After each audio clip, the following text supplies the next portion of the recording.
Hey, gang.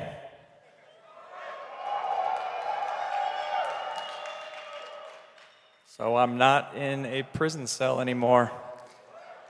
Yep.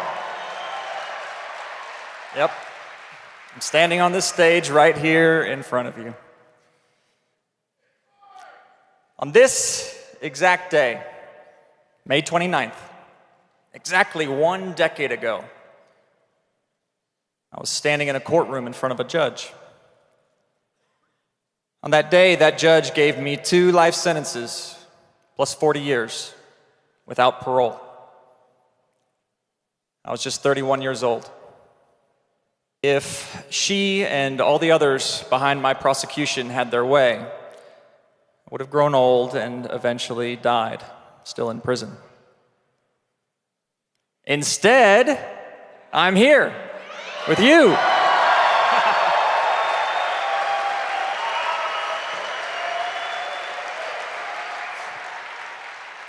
Just a few months ago, I was trapped behind those prison walls and didn't know if I would ever get out.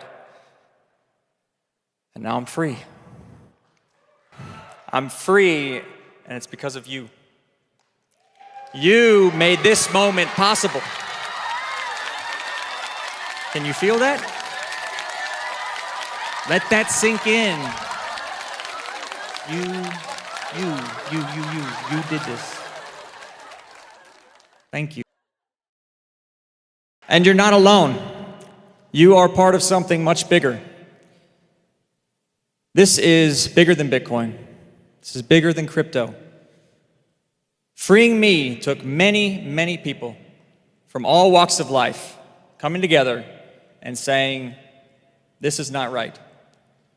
It took many people just like you saying, we care about freedom. And keeping somebody like Ross in a cage until he dies is a threat to freedom itself. It took President Trump recognizing that an injustice had been done and that so many of you demanded that I be freed. And if you vote for me on day 1, I will commute the sentence of Ross Ulbricht to a sentence of time served. I am so thankful that we elected him and that he is who he is.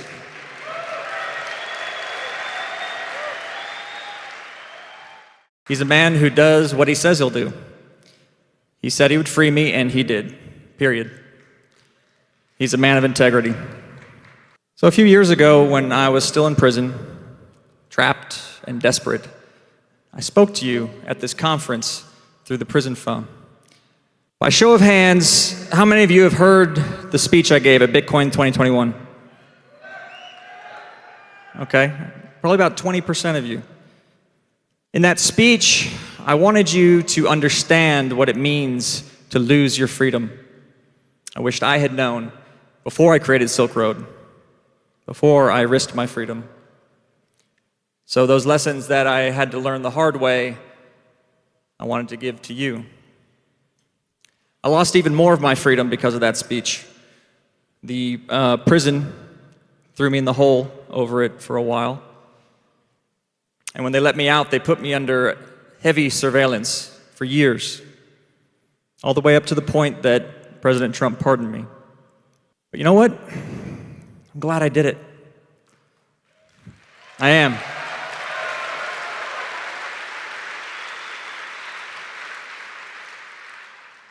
Connecting with you that day felt so good, because it was like a small part of me had broken beyond the prison walls and escaped, if only for a little while. So today is the mirror image of that day. Today, I want you to understand what it means to win your freedom. Winning your freedom. Winning your freedom feels as amazing as losing it feels awful. And I want you to understand that. I want you to understand that because When it comes to freedom, we're not there yet. There is still more freedom to be won. Yeah, there's still more work to be done. And I'm talking about freedom beyond what anyone, anywhere, has ever had. It's going to be incredible. And it's going to be worth fighting for. I wish you could know what it felt like to take those first steps out of that prison and into freedom. I truly wish you could be overwhelmed by such a huge wave of freedom all at once. In that moment, feeling that, I knew all the years of effort, all the pain, all the struggle, it was worth it. And here's my point.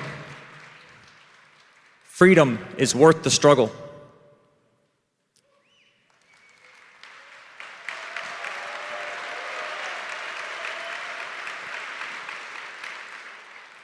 Now, if you can believe it, I actually got used to being in prison. After so many years, it just became normal. In order to keep my head and stay strong, I had to accept what had happened to me and where I was. I couldn't fight it every moment of every day. But there's a danger in that.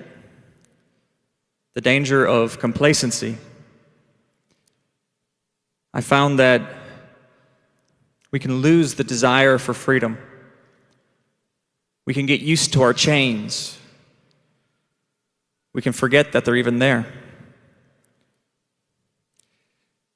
David Bailey put it in perspective for me when we were talking about me coming to speak at this conference. He said, Ross, you took Bitcoin from 0 to 1. And while you were in prison, we, the community, all of you, we took it from 1 to 10. But we still need to go from 10 to 100. He's right. I mean, look at the last 14 years and what a wild ride it's been.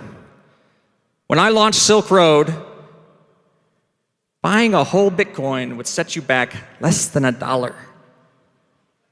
Pocket change. Can you imagine that?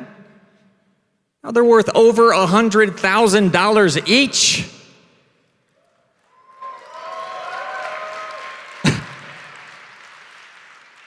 Back then, there was just one exchange you could buy them on, unless you wanted to scour message boards or go to local meetups. Now it seems like every app I download has a built-in wallet with one-click buying options.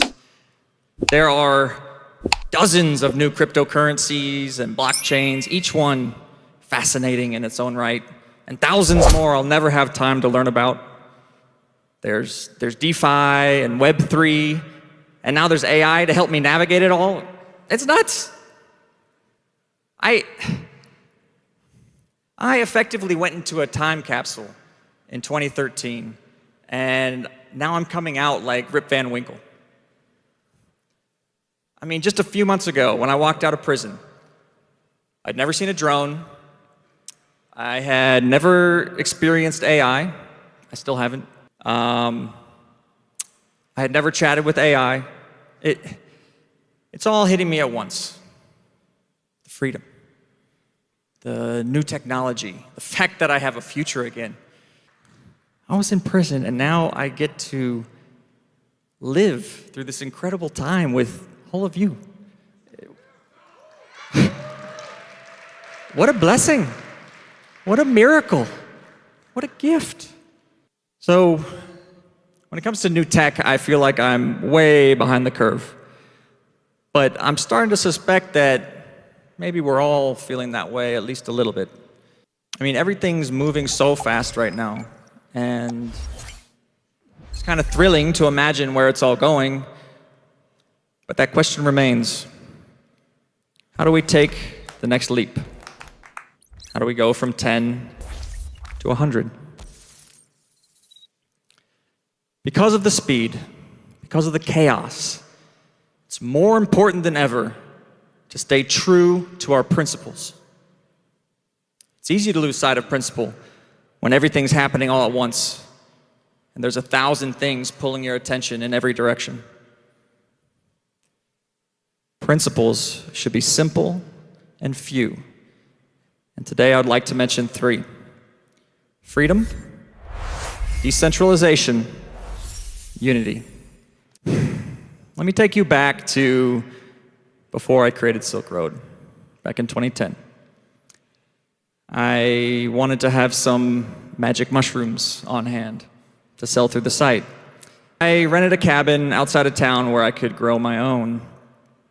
But when I showed up at the cabin, I found that there were 7 wasp nests tucked in all the corners of the front porch, with one big one hanging right over the front door.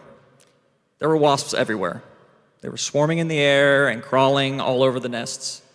The cabin was totally uninhabitable, and the wasp infestation needed to be taken care of. But I didn't want to call an exterminator or involve my landlord, for obvious reasons. So I was on my own.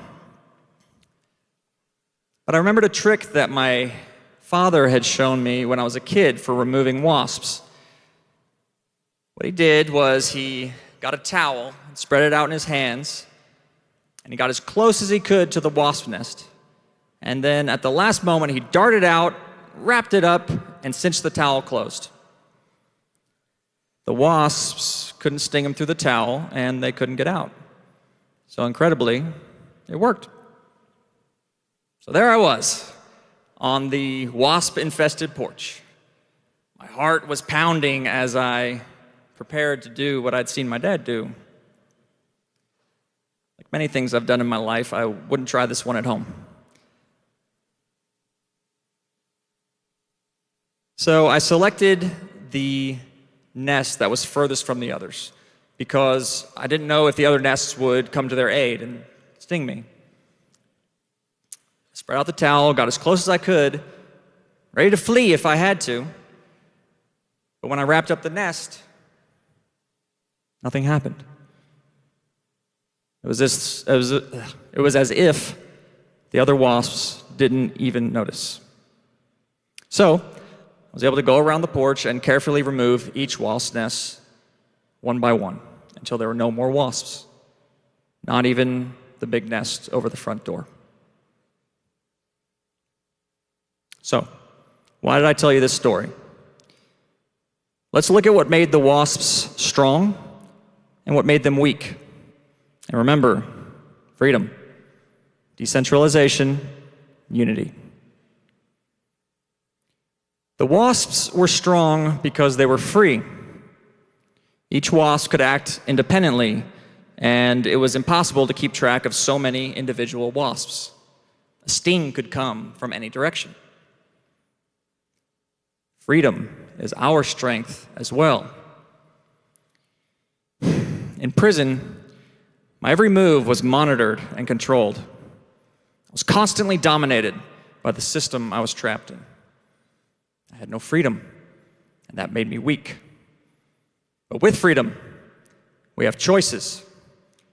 And with choices, we become unpredictable, just like the wasps.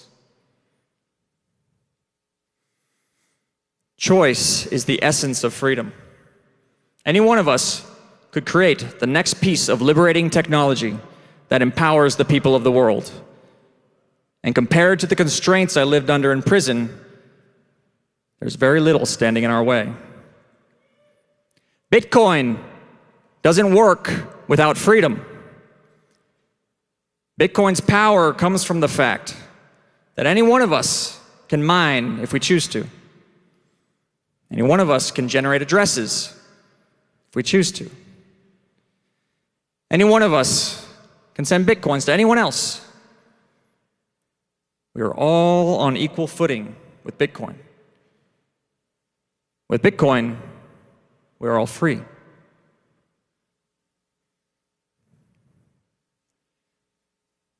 Losing so much of my freedom really helped me understand what it is and why it's so important. There were times when I had lost so much freedom, I couldn't even choose what position to hold my body in because I was cuffed and shackled so tightly. In those moments, I understood that freedom is not a binary switch that is either off or on. Being outside a prison's walls does not automatically mean you are free. And being within them doesn't mean you're not. Because even in those moments, I had choices. I could choose to resist, or I could choose to accept. I could have a peaceful attitude or a belligerent attitude.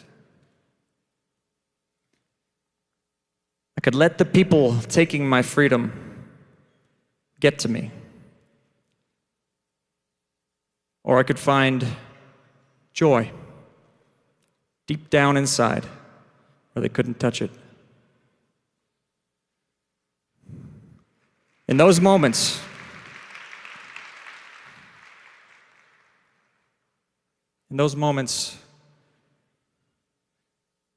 finding joy in just being alive,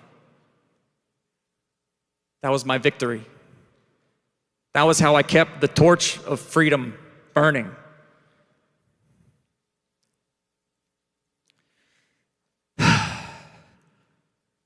Next, the wasps were strong because they were decentralized. 7 nests were harder to handle than just one. Had they all been in one big nest, I would have simply removed that nest without worrying about the other wasps coming to sting me. Decentralization is our strength as well. We can argue all day about how things can be more decentralized, and those are good arguments to have. But as a principle, decentralization is the goal that we strive for. Bitcoin's strength is in decentralization. Bitcoin lives on the internet, which is itself decentralized. Anyone can run the Bitcoin protocol and connect online. There are people from every corner of the globe, people we will never meet, validating and mining the blocks that make up the blockchain. There are scores of wallets and exchanges spread out all over the world. And because Bitcoin is decentralized this way, nothing can stop it. Nothing. It's true. And if that wasn't enough, there are countless forks and blockchains all riffing off of Satoshi's original design. And this too is a form of decentralization. So long as we are free to choose, we want as many of these experiments going on as possible. The strong will survive, and the system as the whole will become more robust and able to adapt. With decentralization, there is no single point of failure. That's a lesson I learned the hard way with Silk Road. But despite their strengths, despite being free and decentralized, the wasps were weak because they lacked unity. Any one of those wasps was free to come sting me, but none of them did. They were decentralized, so they had the opportunity, but none of them took it. Had a single wasp dared to come sting me when I reached for that first nest, I would have fled. Those things really hurt. But they didn't. Thank God you are not wasps.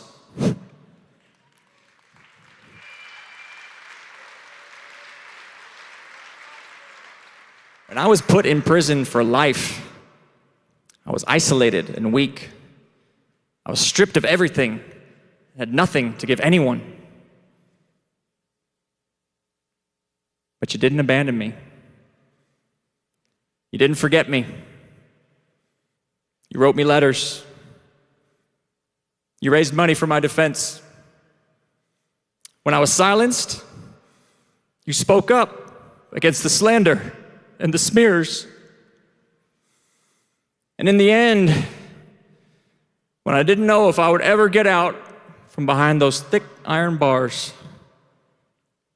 you even got President Trump to see that Bitcoin is the future.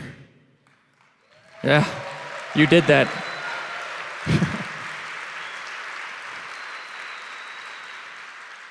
You got him to see that decentralization and freedom are our future. You said, Ross is one of us. You stayed united.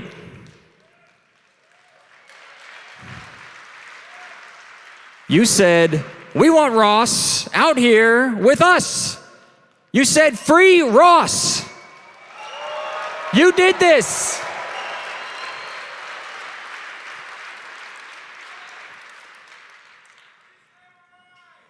There were days when I thought I would die in that awful cage. But somehow, that spark of an idea that was Bitcoin back in the early days, that idea I risked and lost my freedom for, it grew into a movement so powerful that more than a decade later, it came back around and freed me. Now, in prison, sadly, the prisoners tend to divide themselves into factions. Resources are scarce, and isolated individuals can be preyed upon, so groups tend to dominate, and there are conflicts between the groups. Unity among the prisoners is lost. It's a very difficult environment to navigate, and I didn't understand it at first, but the guards, the wardens, the prison administration, they actually like it that way. They like and encourage the division. Now, why would that be? You've heard the saying, divide and conquer, right? Well, there's a corollary to it which says divide and rule. Prisoners have already been conquered, so it's the job of the prison to rule them. And it's easier to rule when your subjects are fighting each other than when they're fighting you. The only times I saw the wardens show respect to the prisoners was when we were united. When we all wrote letters with a unified message, they showed up and listened. When we all went on hunger strike together, they showed up and listened. Unified, we stopped being treated like objects and started being treated like men, like equals. Unified, we were able to stand together and demand the respect that we deserve. So, how does this apply to us? We can argue all day, but please, never see each other as enemies. Those that oppose decentralization and freedom love it when we're divided. I promise you. So stay united. So long as we can agree that we deserve freedom and that decentralization is how we secure it, then we can be united. We can have each other's backs, just like you had mine.